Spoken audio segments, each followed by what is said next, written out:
Good evening students, मैं advocate Neha Singh आप सभी का अपनी यूट्यूब चैनल एडवोकेट नेहा की पाठशाला में एक बार पुनः स्वागत करती हूँ। स्टूडेंट्स, हम लोग आधुनिक भारत को पढ़ रहे हैं और इस क्रम में हमने बहुत सारे लेक्चर्स को कंप्लीट किया है। अभी वर्तमान में स्टूडेंट्स हम लोग 1857 के विद्रोह को पढ़ रहे हैं। 1857 के विद्रोह को अगर आपको समझना है तो हमारे इसी चैनल पे आप जाके हमारा सारा प्रीवियस लेक्चर देख सकते हैं। फिर भी मैं एक छोटा सा ब्रीफ दे देती हूँ स्टूडेंट्स। 1857 के विद्रोह के क्रम में मैं आप लोगों को 1857 के विद्रोह का तत्कालिक कारण बताई हूँ, जिसको मैंने चर्बी वाले कारतूस की कहानी के साथ जोड़ा। और वो स्पष्ट स्टोरी है स्टूडेंट कि इस चर्बी वाले कारतूस के कारण ही कहीं न कहीं विद्रोह को हवा मिली और मंगल पांडे ने विद्रोह की शुरुआत की बैरकपुर छावनी से। उसके बाद स्टूडेंट्स हम पढ़ते हैं मूलभूत कारण कि ऐसा क्या मूलभूत कारण था कि 1857 का विद्रोह हुआ। तो स्टूडेंट, विद्रोह की शुरुआत तो तत्कालिक कारण से हुआ, लेकिन लोगों के अंदर आक्रोश पहले से था। जैसे कि सहायक संधि आई थी हमारे भारत में, लॉर्ड वेलेस्ली के द्वारा लाया गया था। फिर लॉर्ड डलहौजी के द्वारा स्टूडेंट्स व्यापकत्व का सिद्धांत लाया गया था, जिसमें ये कहा गया कि हम दत्तक पुत्र को शासक स्वीकार नहीं करेंगे और दत्तक पुत्र की संकल्पना को ही समाप्त कर दिया गया। अर्थात हमारे भारत के उस संस्कार पे और हमारे भारत के संस्कृति पे आघात किया गया कि जब किसी को अपना पुत्र या पुत्री नहीं होती थी तो उस टाइम लोग क्या करते थे कि गोद लिया करते थे। आज भी ये व्यवस्थाएं प्रचलित है, लेकिन लॉर्ड डलहौजी आए तो इस सिद्धांत को ही उन्होंने समाप्त कर दिया। और क्या करते थे कि जिसके पास अपना लीगल उत्तराधिकारी नहीं होता था उससे उनकी राज्य को हड़प लेते थे और बोलते थे कि आपको अपना राज्य रखने के का कोई आधार ही नहीं है, क्योंकि इसका उत्तराधिकारी इसका वारिस ही नहीं है। इस स्टूडेंट इस सिचुएशंस में जब अवध फिट नहीं बैठा तो उन्होंने जेम्स आउटड्रम के सहयोग से क्या किया कि वहां पे कुप्रशासन का आरोप लगा दिया, फर्जी हस्ताक्षर करवाए, लोगों से फर्जी स्टेटमेंट दिलवाए और उस स्टेटमेंट के बेस पे कि जो वहां के राजा हैं वो प्रशासन संभालने में असमर्थ हैं और वहां के प्रजा जो चाह रहे हैं वो इस राजा से मुक्ति चाहते हैं और उनका कहना है कि British east India company Awadh का शासन अपने हाथों में ले ले। तो इसको कारण बता के उन्होंने क्या किया, अवध को हथियाया। अब क्या हुआ स्टूडेंट, ये तो हमारा मूलभूत कारण था। मूलभूत कारण के बाद मैंने आप लोगों को राजनीतिक एवं धार्मिक कारण भी बताया। धार्मिक कारण में मैंने बताया कि कैसे ब्रिटिश ईस्ट इंडिया कंपनी 1813 के चार्टर के माध्यम से 1 लाख रुपए का एजुकेशन पर अनुदान देती है और उसमें क्या करती है कि शिक्षा के माध्यम को अंग्रेजी रख देती है, जो कि हमारे भारतीयों के लिए पढ़ाना थोड़ा सा तो असंभव था। और क्या हुआ कि इस दौरान उन्होंने कहा कि अगर ये इंग्लिश की शिक्षा आप नहीं लेते हैं तो आप हमारे प्रशासन में काम नहीं कर पाएंगे। तो अंग्रेजी की शिक्षा देने के लिए वो लोग मिशनरीज को बुलाने लगे यहाँ पे, और वो मिशनरीज इंटरनली क्या करता था, धर्म परिवर्तन का काम करता था। और मिशनरीज को पता था कि वो कहाँ आघात करेंगे तो इस ज्यादा स्केल में धर्मांतरण करवा सकते, तो वो उन लोगों ने जनजातीय क्षेत्रों में अपना प्रभाव स्थापित करना शुरू किया। आगे हम जनजातीय विद्रोह को भी पढ़ेंगे स्टूडेंट। इसके बाद स्टूडेंट हमने आप लोगों को सती प्रथा का अंत बताया, साथ ही साथ विडोरी मैरिज एक्ट के बारे में हम लोग पढ़े, बलि प्रथा का अंत। ये कुछ अच्छी चीजें थी, लेकिन फिर भी हमारे रूढ़िवादी भारतीयों को ये लगता था कि ये हमारी सभ्यता और संस्कृति पे आघात है। और सबके अंदर स्टूडेंट इन सभी कारणों के से क्या था, अंदर आक्रोश भरा हुआ था। और आक्रोश भरे होने के कारण क्या हुआ कि मतलब आग सबके अंदर थी, बस जल नहीं रहा था। उसमें तिल्ली का काम मंगल पांडे ने किया और सभी लोगों को 1857 के विद्रोह से जोड़ दिया। अब स्टूडेंट नेक्स्ट टॉपिक में हम लोग पढ़ेंगे सैन्य कारण। 1857 के विद्रोह का सैन्य कारण। अब क्या है सैन्य कारण? हम और आप तत्कालिक कारण को ही सैन्य कारण से जोड़ देते हैं। अर्थात हम समझते हैं कि ब्रिटिश ईस्ट इंडिया कंपनी भारतीय सैनिकों से क्या चर्बी वाला कारतूस ये करवाया, जिसके कारण क्या हो गया, विद्रोह हो गया। लेकिन ऐसी बातें नहीं है। सैन्य कारण में इन सारी चीजों के अलावे भी कुछ चीजें पढ़ना है स्टूडेंट, और वो क्या है, तो हमारे यहाँ के जो भारतीय सैनिक ब्रिटिश ईस्ट इंडिया कंपनी में काम करते थे उनके अंदर कैसे असंतोष व्याप्त था, ये मैं आप लोग को बता रही हूँ। तो देखिए, जो हमारे भारत के सैनिक थे, अगर उनका प्रमोशन होता था तो सिर्फ उनको एक पद का प्रमोशन होता था, वो सूबेदार बनते थे।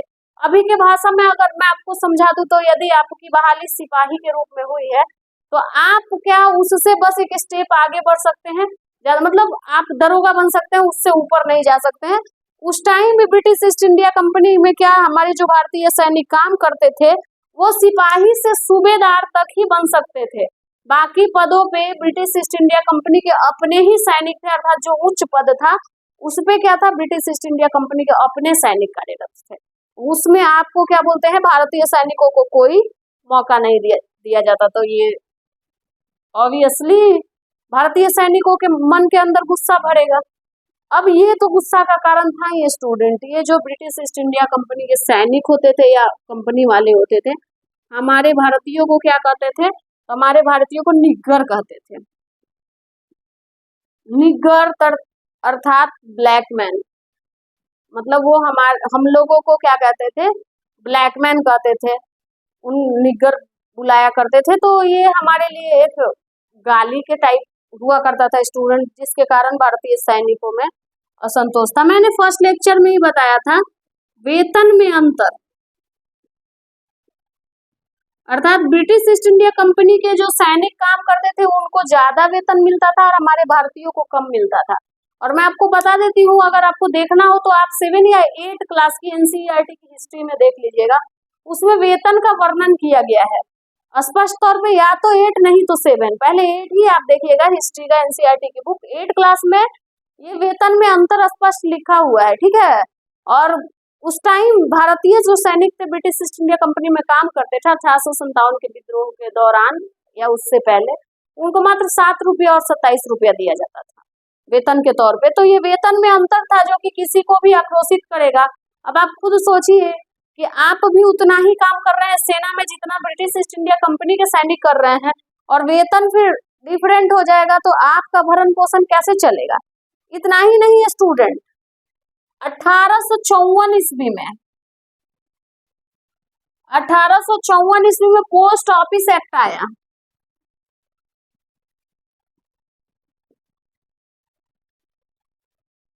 अर्थात स्टैम्प पे भी टैक्स लगने लगा और भारतीय सैनिकों के लिए ये बहुत असुविधाजनक हो गया, क्योंकि मान लीजिए कि आप कहीं के रहने वाले हैं, सेना के रूप में आपको कहीं भेज दिया गया, आप पत्राचार करना है तो आपको स्टैम्प खरीदना है, अपने लेटर पे लगाना है, तभी आप भेज सकते हैं। अब आप खुद सोचिए कि जिनको इतना कम वेतन मिल रहा है वो सिर्फ हाल समाचार के लिए अपने वेतन का पैसा इन्वेस्ट करे, तो उनको असुविधा होने लगी। उनको इस बात का अंदर ही अंदर घुटन था कि ये लोग हमसे इस चीज का भी टैक्स ले रहे हैं। एक चीज और आया स्टूडेंट,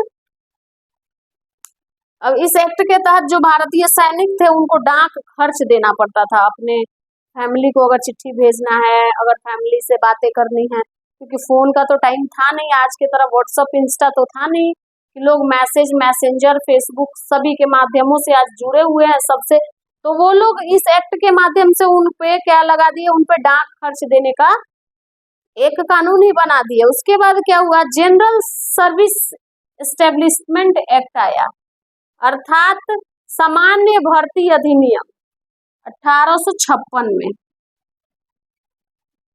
1856 ईस्वी में सामान्य भर्ती अधिनियम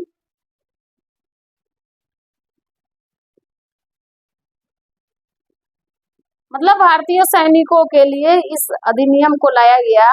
और क्या किया गया इसमें मैं आप लोग को बता रही हूँ, इनके लिए अनिवार्य कर दिया गया कि भारतीय सैनिक जो भारतीय सैनिक सेना में काम करते हैं उनको समुद्र पार जाना ही जाना है। और आपको पता होना चाहिए उस टाइम पीरियड में हमारे भारत के लोग समुद्र पार जाना मतलब अपने धर्म को नष्ट करने के बराबर समझते थे। वो इसको धार्मिक मान्यता से जोड़े हुए थे। भारतीय सैनिक अपनी जाति और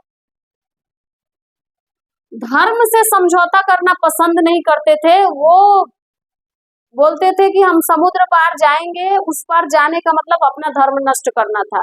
और धर्म परिवर्तन के लिए का एक ये अनोखा रास्ता भी था, उधर समुद्र पार ले जाना और ले जाके क्या करना, तो उनको डिस्टर्ब करना और डिस्टर्ब करके जबरदस्ती धर्मांतरण करवाना।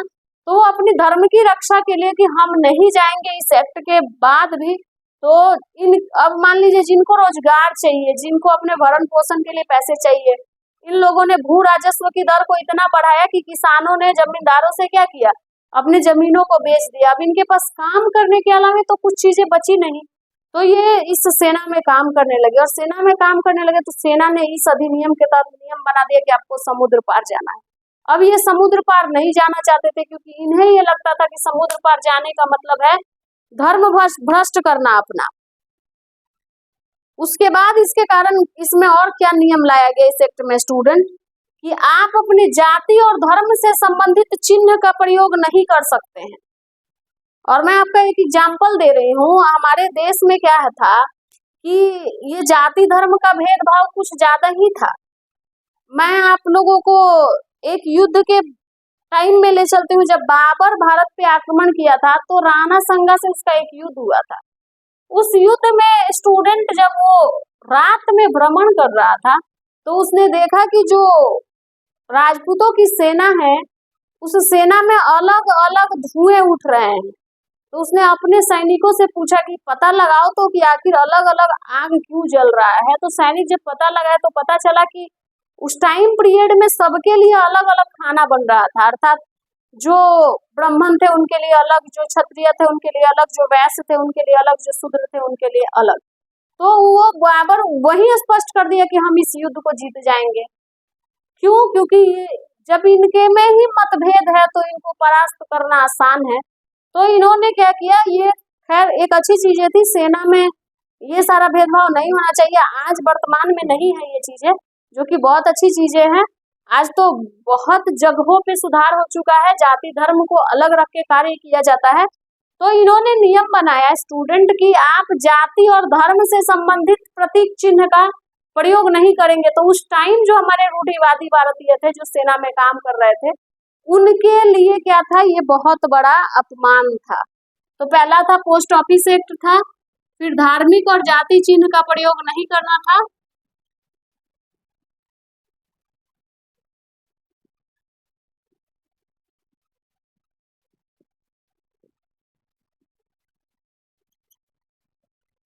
साथ ही स्टूडेंट धार्मिक और जातीय चिन्ह का प्रयोग नहीं था। उसके बाद इसके साथ साथ समुद्र पार जाना अनिवार्य।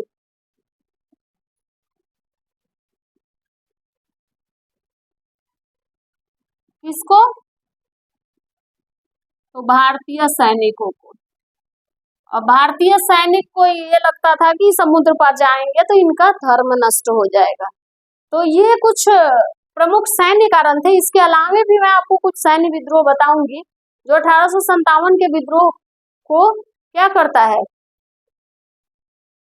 आग प्रदान करता है। ये देखिए 1854 में हुआ, 1856 में हुआ, ये सारी 1856 की प्रक्रियाएं हैं। अब हमारे भारतीय सैनिकों के अंदर तो आक्रोश था ही। मंगल पांडे ने उसको क्या किया, हवा दे दिया, हवा दिया, तो ये विद्रोह का रूप ले लिया। और सभी व्यक्ति अपने आक्रोश को निकालने के लिए, अपने गुस्से को ब्रिटिश ईस्ट इंडिया कंपनी पे निकालने के लिए 1857 के विद्रोह से जुड़ते गए। इसको नोट कर लीजिए स्टूडेंट, फिर मैं आगे बता रही हूँ। कुछ प्रमुख सैन्य विद्रोह है स्टूडेंट, सैन्य कारण में ही सैन्य विद्रोह को देख लेते हैं और विद्रोह का कारण भी मैं स्पष्ट कर। पहले तो 1764 का आपका बक्सर का युद्ध है।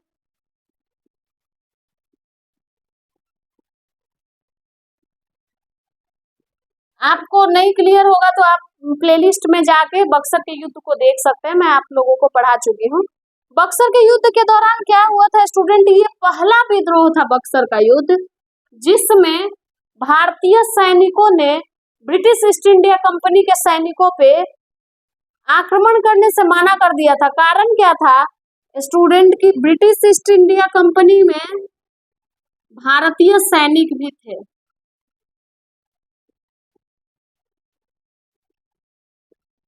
और दोनों तरफ भारतीय सैनिक थे। तो जो ब्रिटिश ईस्ट इंडिया कंपनी के सैनिक थे उस टाइम भी ब्रिटिश ईस्ट इंडिया कंपनी के खिलाफ विद्रोह किए थे, क्योंकि जब वो युद्ध में आए तो उन्होंने किसको किसको देखा, शाह आलम,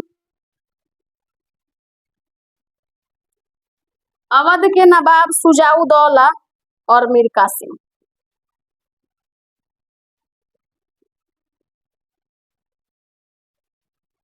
इन सबको जब ये युद्ध में देखते हैं तो ब्रिटिश ईस्ट इंडिया कंपनी में जो सैनिक काम कर रहे होते हैं वो ब्रिटिश ईस्ट इंडिया कंपनी के खिलाफ ही विद्रोह कर देते, बोलते हैं हम नहीं हथियार उठाएंगे, क्योंकि सामने जो युद्ध कर रहा है वो तो मेरा अपना परिवार है और अपने परिवार पे हम हथियार नहीं चलाएंगे।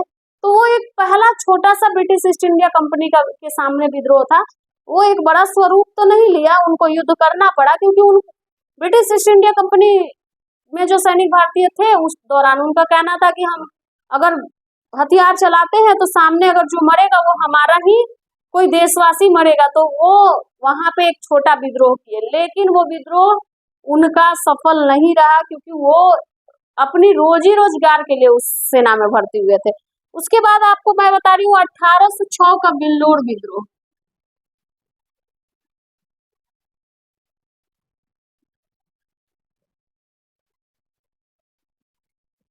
1806 का बिल्लोर विद्रोह, ये इस विद्रोह के दौरान स्टूडेंट धार्मिक प्रतीक चिन्हों पर रोक लगा था।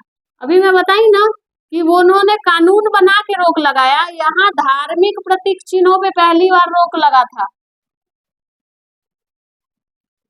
अर्थात सेना में जो लोग काम कर रहे थे उनको धार्मिक प्रतीक चिन्ह को क्या करना था, नहीं वियर करना था। तो ये इनके लिए, हमारे भारतीयों के लिए, क्योंकि उस टाइम हमारी परंपराएं थोड़ी रूढ़िवादी थी सेना में काम करने के बावजूद भी, क्योंकि वो ब्रिटिश ईस्ट इंडिया कंपनी के सेना में काम कर रहे थे, तो उनको ये लग रहा था कि ब्रिटिश ईस्ट इंडिया कंपनी हमें नौकरी नहीं, नौकरी के नाम पे हमारा धर्म बदलना चाहती है, हमें अपने धर्म से अलग करना चाहती है। तो देखिए 1806 के बेल्लोर विद्रोह में जब ये रोक लगा तो ब्रिटिश ईस्ट इंडिया कंपनी में जो भारतीय सैनिक थे वो विद्रोह किए, लेकिन वो विद्रोह पूर्ण नहीं हो पाया। तो मन में गुस्सा तो बढ़ेगा ही। उसके बाद मैं आपको बता रही हूँ तीसरा 1824 में बैरकपुर छावनी में ही 47वीं रेजिमेंट थी।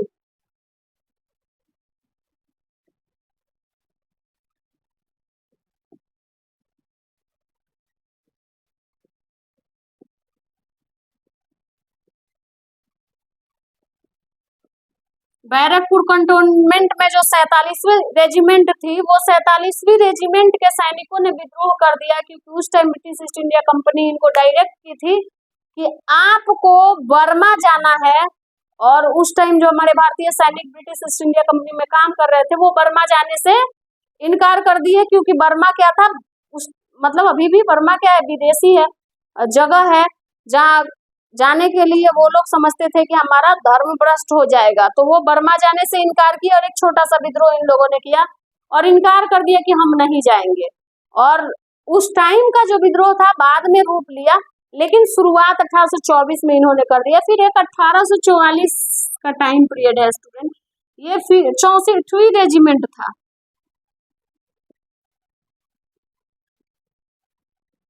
64वीं रेजिमेंट के सिपाहियों ने विद्रोह कर दिया। 64वीं रेजिमेंट फिरोजपुर पंजाब।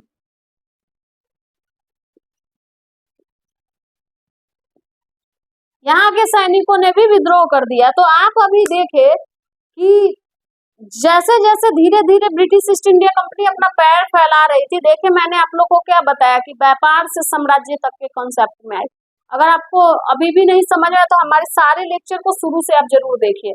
ये व्यापार के से साम्राज्य तक बढ़ी, साम्राज्य से बढ़ते बढ़ते क्या की कि स्टेटस अपना ऐसा मेंटेन की कि साम्राज्य में शासक के पद तक को समाप्त करने पे लगी। और तो आक्रोश तो होगा ही। फिर यहाँ के सैन्य प्रशासन में पे अपना अधिकार कर लिया और अधिकार के बाद स्टूडेंट भारतीय सैनिकों के साथ वो दोहरा व्यवहार शुरू की, वेतन के नाम पे, उनके रंग के नाम पे, साथ ही स्टूडेंट उनके धर्म के नाम पे उनके साथ भेदभाव। और उनमें क्या नियम था कि धर्म का अगर हम प्रयोग करते हैं तो ये लोग आपस में ही कट के मर जाएंगे। इन सभी नीतियों का प्रयोग करते हुए ब्रिटिश ईस्ट इंडिया कंपनी क्या की, भारत में एक गजब का असंतोष पैदा कर दी थी। और वो असंतोष को हवा मिल गई मंगल पांडे के विद्रोह से, और ये विद्रोह जबरदस्त तरीके से हुआ। और आगे क्या हुआ इस विद्रोह में मैं आप लोग को बताऊंगी। अभी तो मैं ये जो कारणों को मैंने बताया है, अब धीरे धीरे टाइम पीरियड के तरफ मैं चल रही हूँ। अब मैं आप लोगों को नेक्स्ट लेक्चर में ये बताऊंगी कि इस युद्ध में कौन कौन से लोग थे जो ब्रिटिश ईस्ट इंडिया कंपनी की तरफ से थे, फिर किस डेट में कौन सा काम हुआ। कब किस डेट पर बैरकपुर छावनी से लोग निकले, कब दिल्ली पहुंचे, कहाँ पे कैसे विद्रोह हुआ, अलग अलग राज्य के लोग कैसे विद्रोह में जुड़े और किन किन लोगों ने किन किन राज्यों से विद्रोह का नेतृत्व किया, जिसमें हम अपने बिहार के वीर कुंवर सिंह के बारे में भी पढ़ेंगे स्टूडेंट, उनकी कहानी को भी हम समझेंगे कि किस प्रकार वो एक बुजुर्ग व्यक्ति अपनी वीरता का परिचय देते हुए 1857 के विद्रोह का बिहार से नेतृत्व करता है। इन सभी चीजों को स्टूडेंट्स हम अपने नेक्स्ट लेक्चर में पढ़ेंगे। अगर आपको मेरा लेक्चर समझ में आ रहा है तो आप हमारे चैनल को लाइक करिए, शेयर करिए, सब्सक्राइब करिए और हाँ, प्रीवियस ईयर क्वेश्चन बनाना बिल्कुल भी मत भूलिए। अगर आपको लग रहा है कि आपको स्वयं से नहीं हो रहा है तो आप हमारे चैनल पे लाइव आके भी प्रीवियस ईयर क्वेश्चन को डिस्कस कर सकते हैं। Thank you student.